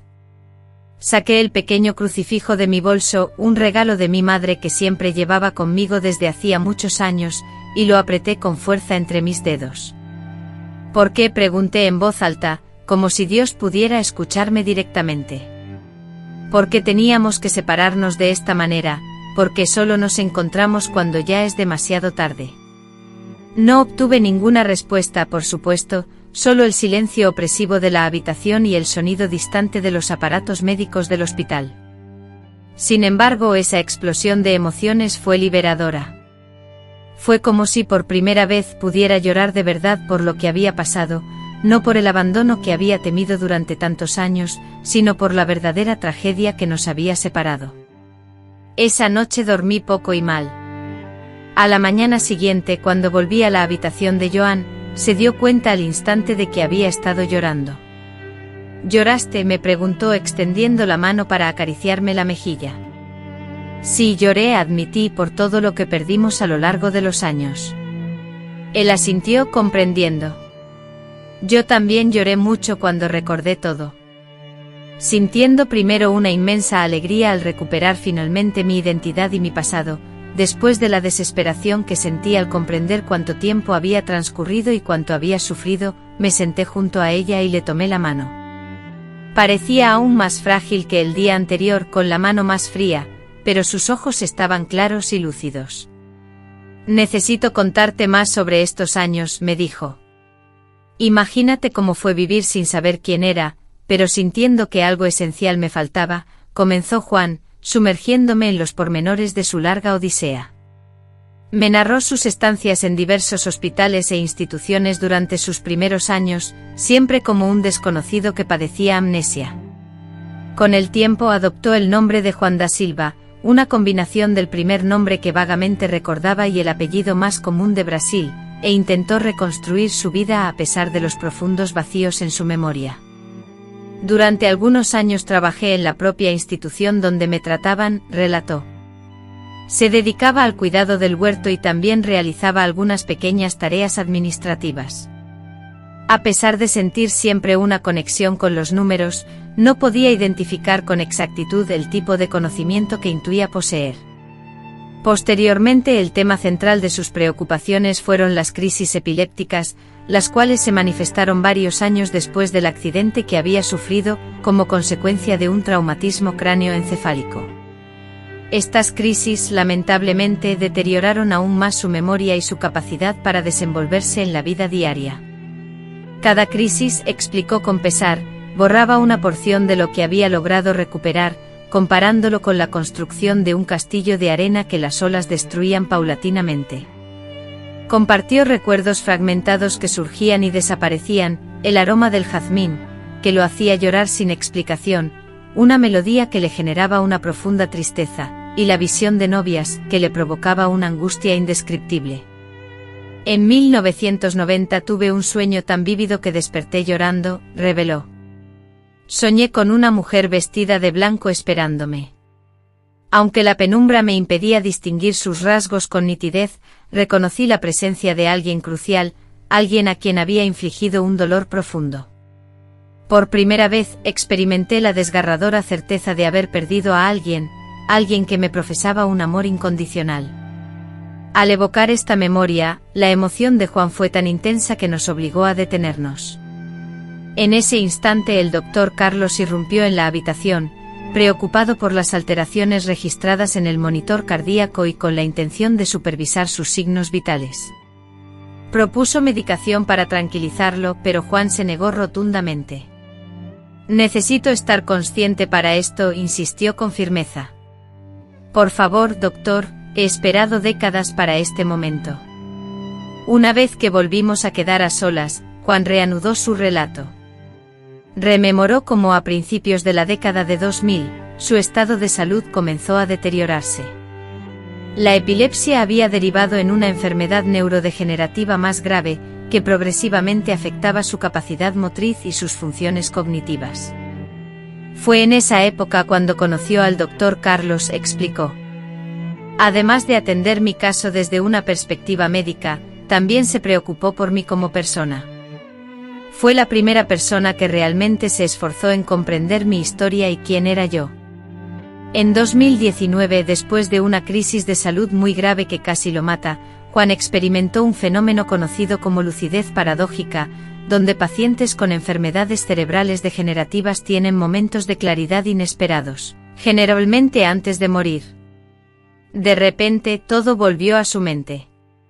Recordando con los ojos brillantes, mencionó Santa Cruz de Ribeirón, a sus padres, a su hermano, el banco donde trabajaba y a ti, María, afirmando que regresaste a su memoria con tal intensidad que sintió como si estuviera allí, ese último día preparándose para nuestra boda. Fue en ese momento cuando cayó en una profunda depresión, dándose cuenta de todo lo que había perdido y del dolor que, sin querer, había causado. Quería morir, confesó con voz temblorosa. Estuve a punto de acabar con mi vida, pero el doctor Carlos me persuadió para que, antes que nada, intentara encontrarte y al menos explicarte lo que había pasado. La búsqueda no fue fácil. Santa Cruz de Ribeirón era un pueblo pequeño, y sin un apellido completo ni otros datos concretos, era complicado dar contigo. Además, la salud de Juan, que era mi compañero, empeoraba constantemente, lo que restringía nuestras posibilidades. Fue recién a principios de este año que conseguimos suficiente información, explicó. Un enfermero de este hospital es sobrino de alguien de Santa Cruz. Y cuando escuchó nuestra historia, así fue como nos conectó y descubrimos tu nombre completo, que seguías viviendo allí y que nunca te habías casado. El doctor Carlos, temiendo que la noticia fuera un impacto demasiado fuerte para mí y además, preocupado por la reacción de Juan si me negaba a verte, decidió un acercamiento prudente a través de una carta explicativa, y me aconsejó que no me hiciera falsas expectativas. Con voz melancólica, Juan insinuó que yo podría no desear remover ese doloroso pasado, que quizá estuviera enfadada o dudara de su relato, pero yo le creí al instante. Una certeza interna me aseguró que jamás me habría abandonado por elección propia. Ante esta confirmación, los ojos de Juan se humedecieron. Gracias por eso, murmuró, por mantener esa confianza en mí, incluso cuando todo parecía indicar lo contrario. Aquel día pasamos horas conversando, alternando recuerdos amargos con momentos. María, con la voz temblorosa pero firme, le dijo: tengo algo que pedirte, aunque sé que puede sonar descabellado y que quizás sea demasiado tarde. ¿Te casarías conmigo aquí mismo, ahora, de la forma que sea posible? La pregunta me tomó desprevenida. Lo observé. Juan, un hombre cuyo físico había cambiado con el tiempo, pero que aún conservaba el alma gentil y la capacidad de sorprenderme que lo caracterizaban. Juan, estás, balbuceé sin saber cómo terminar la frase. Muriendo, completó él con una sorprendente sinceridad. Sí, y precisamente por eso quiero hacer esto. No para cumplir con las expectativas de otros o de Dios, sino porque nosotros lo merecemos. Merecemos cerrar este ciclo. Merecemos ser marido y mujer, aunque sea por poco tiempo. Permanecí en silencio, asimilando sus palabras, sintiendo su carga y, asombrosamente, su verdad. Éramos dos personas mayores, marcadas por la vida, el tiempo y la tragedia, ya no aquellos jóvenes llenos de sueños. Pero el amor, un amor que había perdurado a través de 40 años de separación, seguía presente y vivo. Sí, respondí finalmente cediendo. Sí, Juan, me casaré contigo. La alegría le iluminó el rostro, dibujando una sonrisa que lo rejuveneció, eliminando temporalmente las huellas de la enfermedad y el sufrimiento. Intentando incorporarse en la cama, dijo con dificultad: hablaré con el doctor Carlos, él conoce a un capellán del hospital. Quizás podamos organizar algo sencillo aquí mismo, mañana. Al ver el cansancio reflejado en su rostro, lo interrumpí: planificaremos eso mañana. Ahora necesitas descansar. Asintió a regañadientes, aún aferrado a mi mano con fuerza, como si temiera que me desvaneciera si me soltaba. A la mañana siguiente compartimos nuestra idea con el doctor Carlos. Él se mostró visiblemente emocionado, pero también preocupado. Su estado de salud se está deteriorando rápidamente, me explicó en privado. Si su deseo es casarse, deben hacerlo lo antes posible. El padre Mateo, el capellán del hospital, un hombre amable y considerado, al enterarse de la situación, aceptó sin dudarlo oficiar una ceremonia sencilla en la habitación de Juan, obviando los protocolos habituales. A veces es necesario recordar que tras las normas de la Iglesia, reside el amor de Dios, comentó con una sonrisa apacible. Y pocas cosas revelan ese amor de manera más evidente que dos personas que, tras tanto dolor, aún desean reafirmar su compromiso mutuo. La preparación se puso en marcha de inmediato. En el hospital se creó una inesperada red de apoyo. Una enfermera, conmovida por la situación, se dedicó a decorar la habitación con flores del jardín del hospital, mientras que otra se ofreció a hornear un pastel modesto. El doctor Carlos, guiñando un ojo, anunció que había conseguido 2 anillos prestados de un amigo joyero. No necesito un vestido blanco, comenté mientras con cuidado colocaba las últimas flores coloridas en el jarrón de cristal sobre la mesita. De hecho, aquella María joven, la que soñaba con un vestido blanco y una boda tradicional, quedó atrás, una vida entera ha pasado. Hoy somos personas diferentes, con un amor diferente. Estás hermosa tal como estás, me dijo Juan con una voz suave y llena de emoción desde la cama, sus ojos reflejando una luz intensa y singular. La ceremonia, íntima y especial, se llevaría a cabo a las 4 de la tarde de ese mismo día. La habitación del hospital, que normalmente transmitía una sensación fría y estéril, se había transformado en un oasis de calidez y alegría. Flores silvestres de colores vibrantes adornaban cada rincón, y la tenue luz de las velas eléctricas, ya que las llamas reales estaban prohibidas por las estrictas normas de seguridad, creaba un ambiente mágico. Juan, con su rostro marcado por la enfermedad pero con una sonrisa que iluminaba todo, estaba sentado en una silla, vestido con un pijama limpio y un suéter de lana oscuro que el amable doctor Carlos había traído especialmente para la ocasión. Yo, con el mismo vestido verde agua con el que había llegado al hospital, sentía una extraña mezcla de nerviosismo y felicidad, pero la enfermera Ana, con su cariño habitual, había colocado una pequeña flor blanca, delicada y sencilla, en mi cabello. La ceremonia sería discreta y con pocos asistentes: el padre Mateo, quien se había ofrecido a oficiar la ceremonia, el doctor Carlos, que había insistido en ser testigo de nuestra unión, y las dos enfermeras, Ana y Elena, que, conmovidas por nuestra historia de amor, se habían encariñado con nosotros y querían ser parte de este momento especial. Aunque esta ceremonia era muy distinta a la grandiosa boda religiosa que habíamos planeado 40 años atrás, poseía una intimidad y una autenticidad que la anterior, quizás, nunca hubiera tenido. El padre Mateo ofició una ceremonia sencilla, pero profundamente emotiva, donde habló del amor que vence los obstáculos, del tiempo que no logra extinguir los sentimientos verdaderos y de las segundas oportunidades que en ocasiones se presentan de manera inesperada. En el momento de los votos, Juan, para sorpresa de todos, incluyéndome a mí, recitó de memoria las mismas palabras exactas que había preparado para nuestra boda original.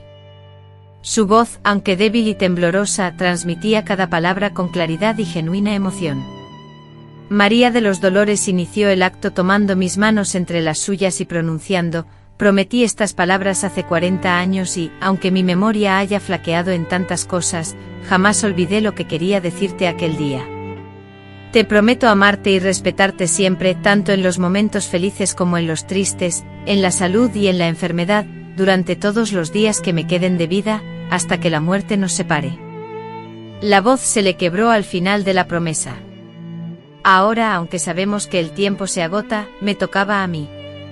No había preparado ningún discurso, pero las palabras brotaron sinceras desde lo más profundo de mi ser. Juan, dije, luchando contra las lágrimas, la vida nos separó por 40 años, pero nuestros corazones nunca se distanciaron del todo. Hoy entiendo que el amor verdadero no tiene límites de tiempo, ni conoce barreras de distancia. Te prometo estar a tu lado en los días que nos quedan juntos, con todo el amor que he guardado durante todos estos años. Con manos temblorosas, más por la emoción que por la enfermedad, intercambiamos los anillos. Cuando el padre Mateo nos declaró marido y mujer, un silencio reverente inundó la habitación, interrumpido solo por el constante pitido del monitor cardíaco de Juan. El padre Mateo, con una sonrisa amable, preguntó: ¿puede besar a la novia? Juan, con dificultad, se inclinó hacia mí y nos besamos. Fue un beso suave, delicado, muy distinto a los besos apasionados de nuestra juventud, pero lleno de una intimidad y una profundidad que solo los años de vida y sufrimiento habían podido forjar. Después celebramos con un pequeño pastel y jugo de uva, ya que Juan, debido a sus medicamentos, no podía tomar champán. Nos tomamos fotos, las primeras juntos desde aquella foto antigua de la fiesta de San Juan. En esas nuevas imágenes, éramos dos ancianos frágiles, pero nuestras sonrisas irradiaban una alegría genuina y una paz profunda. Al final, la unión se consumó en la intimidad de nuestra compañía. Con mi mano entrelazada con las suyas, Juan contempló el anillo que ahora adornaba mi dedo. Sus palabras, grabadas a fuego en mi memoria, resonarán eternamente: María, creo que el destino, al final, no ha sido tan cruel. Nos separó, sí, pero también nos unió cuando más lo necesitábamos. Quizás resulte más valioso saborear unos pocos días de un amor auténtico e intenso, en lugar de pasar décadas en la monotonía de una relación insatisfactoria o que se marchita gradualmente. Al volver al hotel esa noche no derramé lágrimas de ira ni de tristeza, como si lo había hecho en el pasado. Mi llanto era un cúmulo de sentimientos encontrados, una alegría atenuada por haberme unido en matrimonio con el hombre que siempre había amado, una melancolía profunda al comprender que nuestro tiempo juntos sería breve, una inmensa gratitud por la posibilidad de poner punto final a esta etapa, y una inusitada tranquilidad, como si una pesada carga se hubiera desvanecido de mis hombros. Los días siguientes fueron una mezcla singular de luna de miel y despedida. Cada momento lo compartía con Juan hablando, riendo o simplemente sentados en silencio, disfrutando de la simple compañía del otro después de tantos años de separación. En una de esas tardes, rememorando nuestros tiempos de noviazgo, cuando compartíamos los libros que él traía del pueblo vecino, Juan me solicitó que le leyera.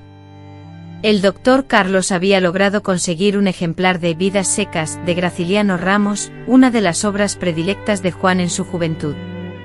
Me senté junto a su cama y comencé a leer en voz alta, notando cómo cerraba los ojos a veces, no por cansancio, él imaginó que uno sería profesor, mientras que el otro quizás se dedicaría a la medicina. Para la niña, visualizó una vida como artista, ya fuera pintora o música. Luego confesó con añoranza, siempre quise aprender a tocar el piano, ¿sabes? No, nunca me lo habías contado, respondí. Ambos reconocíamos que muchas cosas quedaron sin ser compartidas por falta de tiempo. Esa sensación de oportunidades perdidas nos abrumaba a veces, pero procurábamos no dejar que empañara nuestros instantes juntos. Preferíamos concentrarnos en el presente, en el milagro de haber vuelto a encontrarnos, en la dicha de poder finalizar nuestra historia con amor y sinceridad, en lugar de sumergirnos en el misterio y el sufrimiento.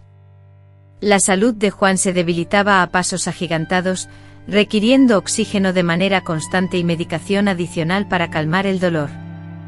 Experimentaba momentos de confusión, durante los cuales parecía extraviarse momentáneamente en nuestras conversaciones, pero siempre volvía, siempre hallaba el camino de regreso a mí. Durante nuestro tiempo juntos como esposos, experimenté una coexistencia inusual de emociones, una felicidad inmensa y genuina, a pesar de estar inmersa en el proceso de un duelo anticipado. Sabía que estaba a punto de perder a Juan, esta vez de manera definitiva, justo después de haberlo recuperado. Este duelo era diferente al que había vivido durante los últimos 25 años, no estaba teñido de ira, confusión ni abandono. Era un duelo transparente, consciente y compartido. Ambos éramos plenamente conscientes de la inminente despedida, lo que infundía a nuestros momentos juntos una intensidad y una autenticidad excepcionales. El doctor Carlos, mientras conversábamos tomando café en el pasillo, me comentó: en mis 30 años de carrera médica, nunca he presenciado algo así. Ustedes están escribiendo un final inédito para una historia que parecía condenada a la tragedia. Y tal vez tenía razón. A pesar de nuestros esfuerzos por cambiar el curso de los acontecimientos, como si estuviéramos reescribiendo nuestro destino en las últimas líneas de una historia, el tiempo inexorable seguía su avance y Juan, mi recién esposo, se desvanecía lentamente, escapándose de mí como la arena que se escurre entre los dedos, sin importar cuánto intentara aferrarme a él. Una semana después de nuestra boda celebrada en el hospital, noté que Juan se había debilitado notablemente. Su respiración, aun con la asistencia del oxígeno, era más dificultosa, y sus periodos de lucidez eran cada vez más breves, alternándose con momentos de confusión y somnolencia. El doctor Carlos me solicitó una conversación en el pasillo con tono grave y compasivo. Me dijo, apoyando su mano en mi hombro: el momento se acerca, doña María. Me sugirió que me preparara, pues quizás serían días, o tal vez solo horas.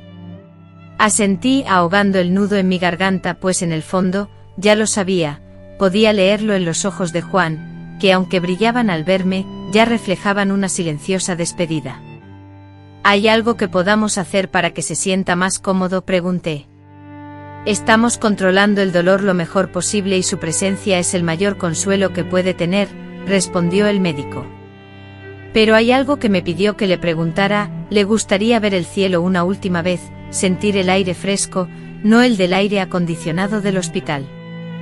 Técnicamente no deberíamos moverlo, pero haremos esto. Por supuesto, decidí de inmediato. Si es lo que él quiere, lo haremos posible. El doctor Carlos sonrió como si ya esperara esa respuesta. Voy a preparar todo para mañana por la mañana. Si está lo suficientemente fuerte, será suficiente. Hay un jardín interno aquí en el hospital, muy bonito, y aunque raramente lo usan los pacientes, es perfecto para lo que necesitamos. Cuando regresé a la habitación, Juan estaba dormido. Me senté silenciosamente junto a la cama, observando su rostro arrugado, su cabello blanco y escaso, y la piel pálida marcada por el paso del tiempo y por la enfermedad. A pesar de todo, aún podía vislumbrar al joven que una vez conocí, especialmente cuando sonreía o cuando una chispa especial brillaba en sus ojos. Tomé su mano con suavidad. Sus ojos se abrieron lentamente enfocándose en mí con esa confusión inicial que se había vuelto habitual, seguida del reconocimiento y la alegría. María, murmuró él, mi esposa. Sentí mi corazón encogerse ante la ternura que emanaban esas dos palabras.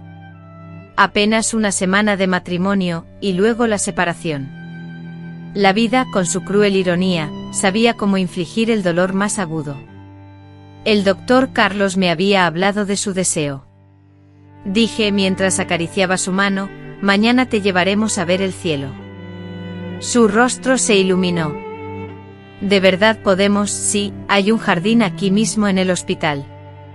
Él está organizando todo. Juan guardó silencio por un momento, mirando nuestras manos entrelazadas. ¿Sabes qué es lo que más echo de menos, además de ti, durante todos estos años? El cielo de Santa Cruz, tan limpio, lleno de estrellas por la noche. En la bulliciosa ciudad, las estrellas siempre se mostraron esquivas a mi vista. Después de casarnos y mudarme a tu casa, recuerdo tus planes de construir un banco en el jardín. Decías que querías que nos sentáramos allí, bajo el cielo estrellado, noches enteras. Incluso habías empezado a recolectar la madera, tu padre, mi suegro, Manuel, nos ayudaría a construirlo. Charlamos un poco reviviendo esos pequeños detalles, esos sueños que nunca llegamos a concretar. Juan, agotado, se durmió nuevamente, aún sujetando mi mano.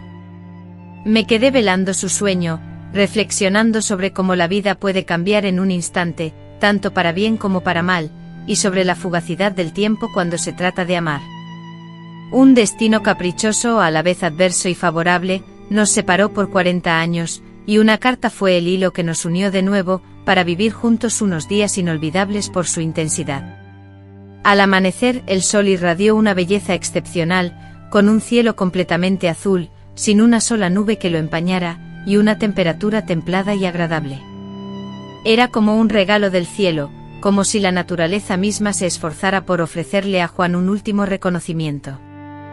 Poco después llegó el doctor Carlos temprano en la mañana, acompañado de 2 enfermeros y una silla de ruedas especial, adaptada para transportar el tanque de oxígeno y el monitor cardíaco portátil. Juan, a pesar de su evidente debilidad, mostraba un entusiasmo palpable ante la idea de abandonar la habitación que había sido su confinamiento durante tanto tiempo. Hoy haremos una pequeña salida, don Juan, le comunicó el doctor Carlos con una sonrisa, mientras los enfermeros lo ayudaban con sumo cuidado a sentarse en la silla de ruedas. Lo cubrieron con una manta suave, ajustaron el suministro de oxígeno y finalmente todo estuvo listo para la salida. Yo caminaba junto a la silla, sosteniendo la mano de Juan, que temblaba levemente, una reacción que no lograba descifrar si se debía al agotamiento físico o a la emoción del momento. En el corazón del hospital, lejos del ruido y la esterilidad de los corredores, el jardín interior ofrecía un remanso de paz. Allí, árboles frondosos y meticulosamente podados, vibrantes parterres repletos de flores de 1000 colores y bancos de madera estratégicamente distribuidos invitaban al descanso. Una pequeña fuente con el suave murmullo del agua cayendo, dominaba el centro, añadiendo un toque de serenidad al ambiente. Los enfermeros con delicadeza acomodaron la silla de Juan en un rincón privilegiado, bajo la sombra fresca y moteada de un árbol en flor, con vistas a la fuente y al vasto cielo azul.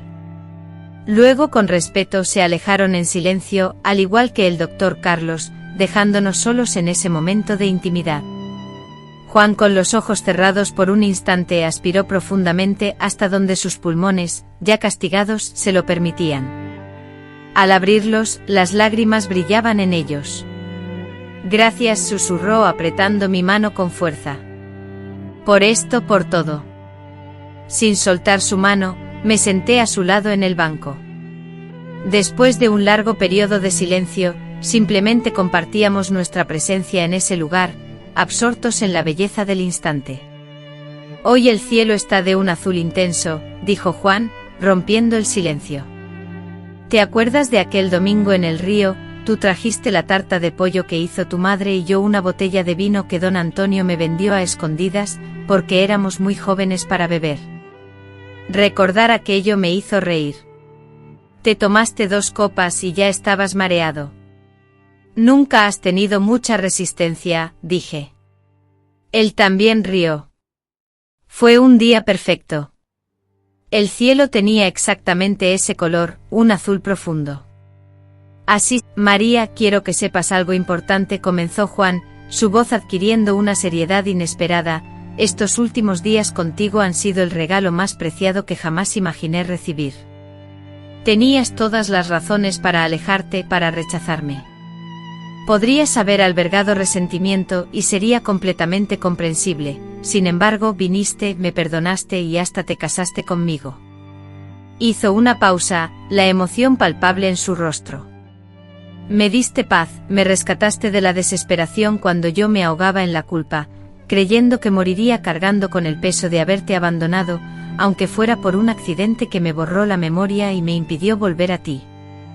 Juan, quise empezar a hablar, pero él me detuvo con un gesto suave. Por favor, déjame terminar. No sé cuánto tiempo me queda y necesito decirte esto. Respiró profundamente con dificultad. Después del accidente viví años en un limbo sin recuerdos, sin pasado. Luego, cuando finalmente recuperé la memoria, viví consumido por el dolor de imaginar tu sufrimiento y la culpa de no haber podido regresar a ti. Ahora, gracias. Con la certeza de que estás bien, puedo marcharme en paz, sabiendo que no me guardas rencor. Este regalo del destino superaba mis expectativas, era mucho más de lo que jamás soñé. Las lágrimas rodaban sin control por mis mejillas. Tú, Juan, no eras culpable de nada, fue el destino quien trazó nuestro camino. Si algo he aprendido a lo largo de mi vida, es que incluso en las historias más tristes puede haber momentos de belleza inesperada, como este que estamos viviendo.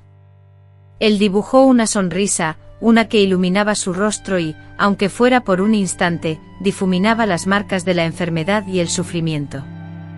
Tú, María, siempre has sido la más sensata de los dos. María de los Dolores, o debería decir María Pereira da Silva. María Pereira, repetí saboreando el sonido de mi nombre de casada, 40 años después de lo que debió ser. Solo tú podrías hacerme esperar 4 décadas para cambiar mi apellido. Reímos juntos y por un instante el tiempo pareció detenerse. Ya no éramos 2 ancianos marcados por la vida, uno de ellos a punto de partir. En la plaza de Santa Cruz del Ribeirán, revivíamos aquellos tiempos de juventud, intercambiando ideas sobre el futuro, compartiendo sueños y explorando un sinfín de posibilidades. La conversación se interrumpió abruptamente cuando a Juan le sobrevino una leve crisis de tos. Instintivamente me puse en alerta, avisando a uno de los enfermeros que, por protocolo, permanecía a cierta distancia. Sin embargo, Juan con un gesto me tranquilizó, indicando que se encontraba bien. Tras la tos admitió con voz entrecortada, me estoy cansando, pero por favor, no quiero volver todavía. El enfermero se acercó, revisó sus constantes vitales, ajustó el suministro de oxígeno y con una mirada dirigida a mí que contenía un mensaje tácito de vigilancia, se retiró. Juan, buscando distraerse de su estado, me pidió, cuéntame sobre tu vida en estos años, ¿hubo alguien después de mí, alguien que te haya hecho feliz? La pregunta me tomó por sorpresa, pero respondí sinceramente sí, hubo algunos pretendientes, hombres buenos y amables, pero nunca llegué a sentirme completa con ninguno de ellos. Quizás fue el temor, o tal vez la esperanza arraigada en mi interior de encontrar una respuesta, un desenlace que se mantuvo esquivo hasta este momento. Juan, con un gesto de empatía, asintió. Supongo que muchos te juzgaron por permanecer sola, especialmente en un pueblo pequeño como Santa Cruz. Sí, respondí con una sonrisa melancólica. Era la solterona, atormentada por el recuerdo del novio que la había dejado. Despertaba una mezcla de curiosidad y lástima en la mayoría de la gente del pueblo. Lo siento mucho, expresó con sincero pesar. No te preocupes, repliqué. Logré construir una vida plena, incluso sin compañía. Continué con mi trabajo de costura, hice amigos, fui testigo de la transformación del pueblo. Contribuí en la crianza de mis sobrinos. No fue la vida que habíamos imaginado juntos, pero fue una vida digna. Él estrechó mi mano, y sus ojos reflejaban una admiración, un respeto y un afecto que las palabras no podían expresar por completo. El sol empezaba a elevarse, disipando la sombra que nos cobijaba. El enfermero, preocupado por el calor, se acercó y dijo amablemente: creo que deberíamos volver, don Juan. No deseamos que se canse en exceso. Juan accedió, aunque con evidente renuencia. Solo un minuto más, por favor. Cuando el enfermero se marchó, Juan dirigió su mirada una vez más al cielo azul. Después me observó directamente, sus ojos pareciendo absorber cada detalle, como si quisiera inmortalizarlo en su recuerdo. Gracias por el cielo, por las flores, por el aire fresco, murmuró con voz débil. Y gracias por el amor, María, por amarme cuando éramos jóvenes y por seguir haciéndolo ahora, que soy un viejo enfermo. ¿Cuándo serás solo un viejo enfermo para mí, Juan?, le pregunté entrelazando sus manos con las mías. Siempre serás el muchacho amable del banco al que le gustaba leer libros y soñaba con llevarme a conocer el mar algún día. Su sonrisa, la más hermosa que había visto, iluminó su rostro. El paseo por el jardín había agotado visiblemente las ya escasas fuerzas de Juan, quien se durmió casi al instante tras volver a la cama. Permanecí junto a él contemplando su sueño, percatándome de que su respiración se había vuelto más dificultosa, y su rostro adquiría un pálido tono grisáceo que me llenaba de preocupación. El doctor Carlos entró sigilosamente y revisó los monitores, tomando notas en su historial clínico. ¿Cómo está?, pregunté, aunque en el fondo presentía la gravedad de la situación. Francamente, María, la salida al jardín fue un gran alivio para su espíritu, pero le exigió demasiado a su cuerpo ya debilitado, respondió el doctor, posando su mano en mi hombro.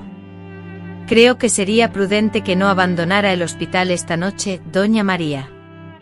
Comprendí la cruda realidad que no se atrevía a expresar, el final se acercaba inexorablemente. No me separaré de su lado, prometí. La noche se extendió lenta y agónica. Juan oscilaba entre periodos de sueño intranquilo y breves momentos de lucidez, en los que a veces me reconocía, y en otros parecía desorientado, confuso sobre dónde estaba y quién era yo. Los enfermeros entraban y salían constantemente, monitoreando los aparatos y ajustando la medicación. Cerca de las 3 de la mañana, Juan se despertó repentinamente con una lucidez inusual. En la semioscuridad de la habitación, sus ojos buscaron y encontraron los míos. María, susurró, su voz apenas audible. Aquí estoy, le respondí, apretando su mano para asegurarle mi presencia. Tuve un sueño, comenzó lentamente. Soñé que estábamos en la iglesia de San Sebastián. Tú vestida de blanco y yo esperándote en el altar. Todo ocurrió tal y como debía ser. Fue un sueño hermoso, murmuré, sintiendo las lágrimas arder en mis ojos. Fue real, insistió con una convicción extraña.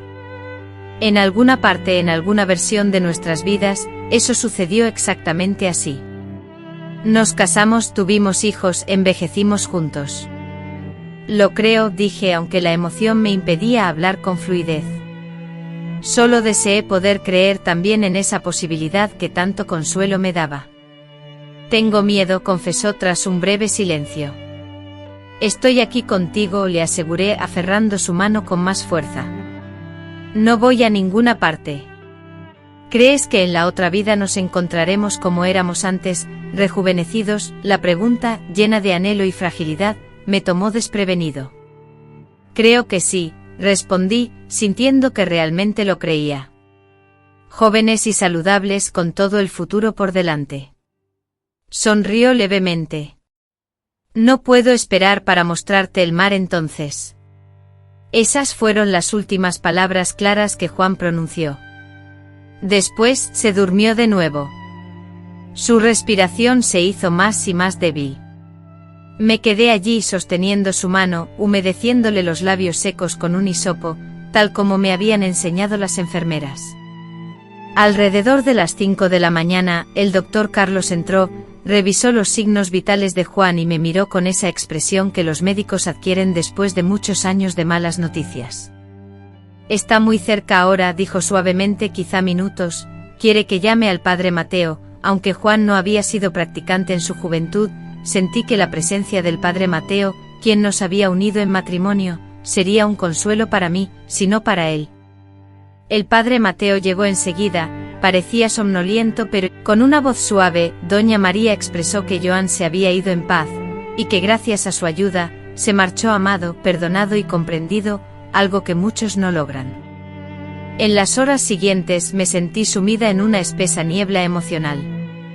Debía firmar documentos y tomar decisiones urgentes. Debido a que estábamos legalmente casados, aunque por un breve periodo, era mi responsabilidad organizar el funeral y el entierro. Con una extraña mezcla de tristeza y determinación, resolví llevar a Joan de vuelta a Santa Cruz do Ribeira, ya que había estado alejado de su hogar por demasiado tiempo. Se lo expliqué al doctor Carlos, explicando mi deseo de que descansara en el lugar donde debió haber vivido, cerca de sus padres. Aunque los trámites fueron complicados, el doctor Carlos fue excepcionalmente servicial, colaborando con la burocracia y simplificando todo lo posible. 2 días después emprendí el viaje de regreso a casa, escoltando el féretro de aquel hombre que, de no ser por el capricho del destino, habría sido mi compañero de vida. Sin embargo, solo en los últimos días de su existencia tuve la oportunidad de conocerlo verdaderamente. La noticia del fallecimiento de Juan, y aún más importante, la verdad sobre su desaparición ocurrida 40 años atrás, se propagó rápidamente por Santa Cruz do Ribeirón. Para una comunidad que durante décadas había mantenido vivo el misterio de su ausencia, la revelación fue un golpe duro. El entierro resultó inesperadamente multitudinario. Muchos acudieron movidos por la curiosidad, es cierto, pero otros parecían sinceramente conmovidos por la trágica historia y el reencuentro final. Vi lágrimas genuinas en los ojos de personas que, durante años, me habían observado con una mezcla de lástima y juicio. Joan Manuel, el hermano de Juan, ahora un hombre de mediana edad con hijos ya mayores, viajó desde la capital para asistir al funeral. Nuestro reencuentro fue profundamente emotivo. Después de un largo abrazo, ambos inundados en lágrimas por la tragedia que compartíamos, la pérdida de mi hermano, el novio que te arrebataron 2 veces, me dijiste con voz temblorosa, siempre supe que mi hermano no te habría abandonado por voluntad propia. Siempre lo supe. Enterramos a Juan, tu amado, junto a sus padres en el pequeño cementerio de Santa Cruz, bajo un cielo azul profundo, casi idéntico al que habíamos admirado juntos en el jardín del hospital. El padre Paulo de la iglesia del pueblo ofició una ceremonia simple pero conmovedora, hablando de reencuentros, perdón y del amor que desafía el tiempo y las circunstancias. Al finalizar la ceremonia y cuando la gente se dispersaba, Joan Manuel, el hermano de Juan, se acercó de nuevo. Cuñada, dijo, la palabra sonando extraña pero a la vez llena de afecto. Me gustaría que viniera a cenar a mi casa esta noche, antes de que regrese a la capital. Tengo algo que pertenecía a mi hermano, algo que creo que a él le gustaría que usted tuviera. Acepté la invitación, abrumada por la curiosidad y la emoción. Horas después me encontraba sentada en la sala de estar de la casa que Juan Manuel había arrendado para su estancia temporal. Recibí un paquete pequeño, envuelto cuidadosamente en papel marrón. Juan Manuel me explicó que lo había encontrado entre las pertenencias de mi padre tras su fallecimiento. El paquete estaba dentro de una caja cerrada con llave, y contenía una nota que indicaba que debía ser entregado a mi si Juan alguna vez aparecía o si la verdad sobre su desaparición salía a la luz. Con las manos temblorosas desaté el envoltorio. En su interior descubrí una pequeña caja de terciopelo azul, similar a las que suelen guardar joyas.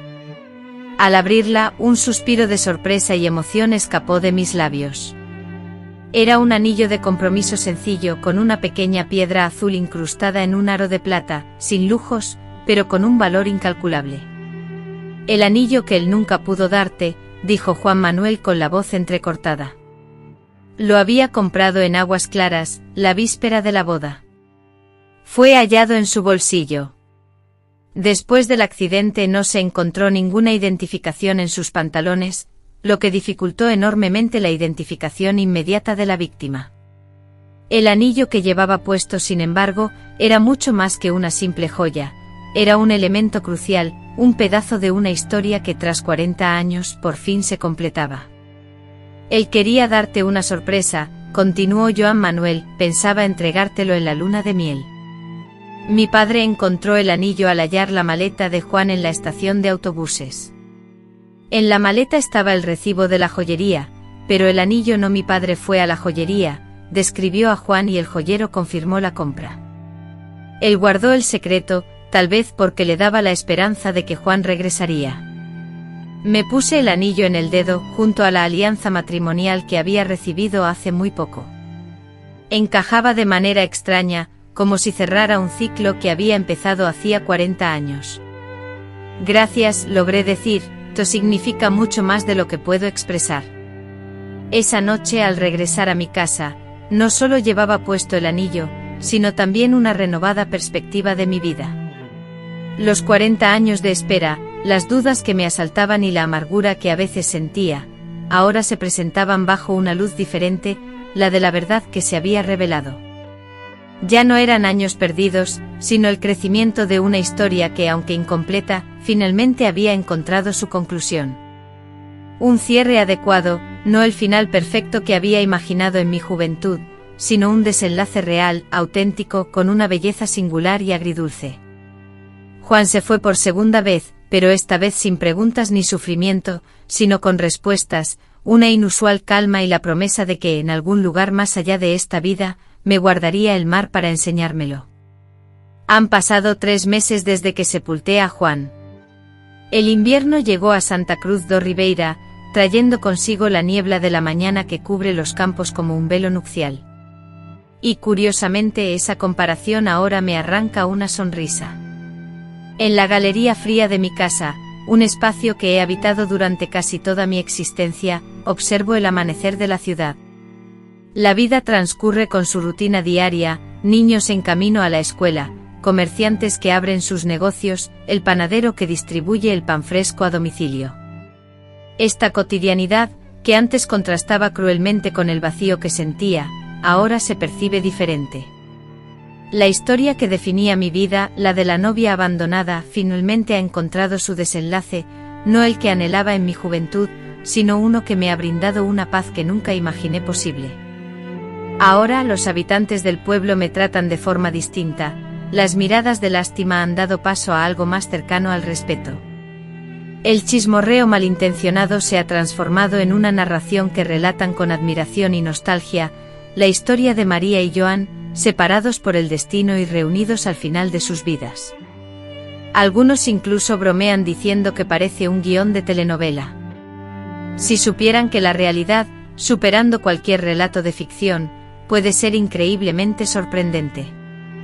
La semana pasada, en la plaza, me abordó doña Carminia, la misma que preparó el pastel para mi fallida boda. A pesar de sus casi 90 años y de apoyarse en un bastón, sus ojos aún conservaban un brillo vivaz y observador. Tomando mi mano, María me confesó, durante décadas viví convencida de conocer la verdad. Creía que Juan había escapado, que era un hombre sin principios. Juzgamos sin saber realmente lo ocurrido. Perdóname por ello. Esa fue la primera de varias conversaciones similares. Resulta asombroso cómo la verdad, incluso cuando llega tardíamente, ejerce un poder sanador, no solo para mí, sino para toda la comunidad que cargó con esa historia durante tanto tiempo. Joan Manuel ha vuelto. Después del funeral, lo he visto de regreso en la ciudad en 2 ocasiones. En su última visita, me obsequió el acta de matrimonio de sus padres, un regalo que me conmovió profundamente.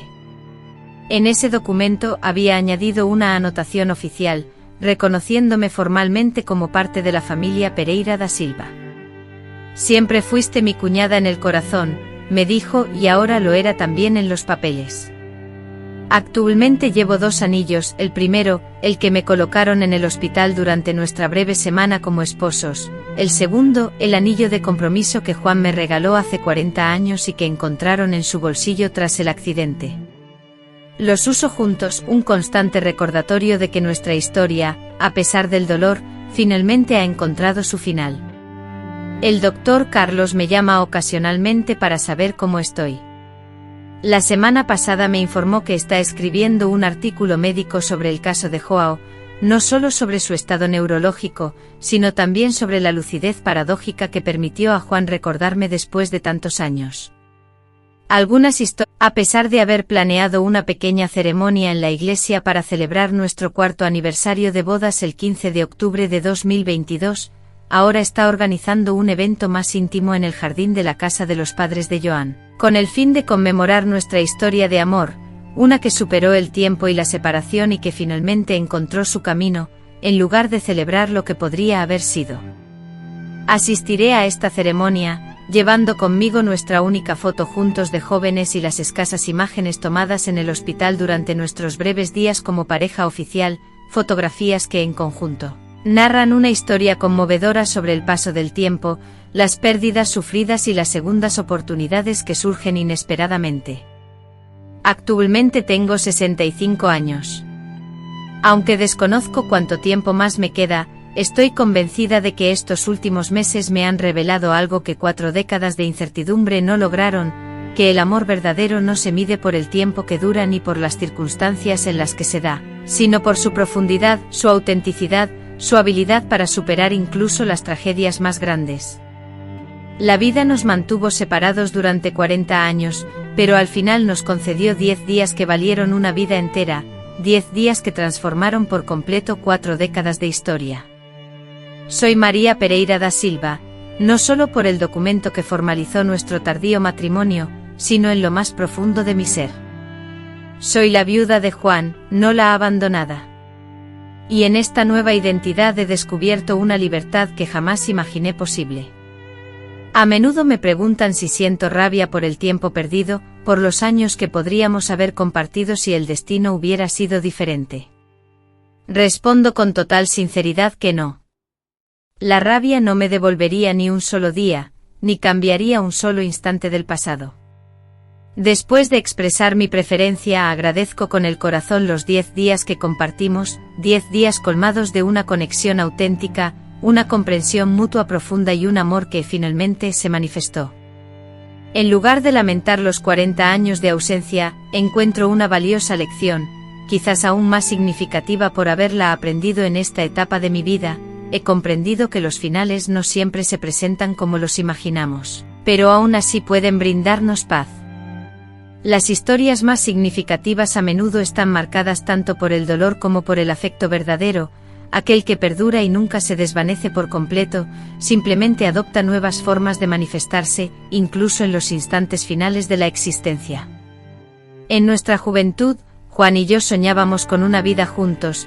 El destino nos concedió solo unos pocos días, pero en ese breve lapso experimentamos lo que muchos buscan incesantemente, un cariño que trascendió el tiempo, la adversidad y la separación.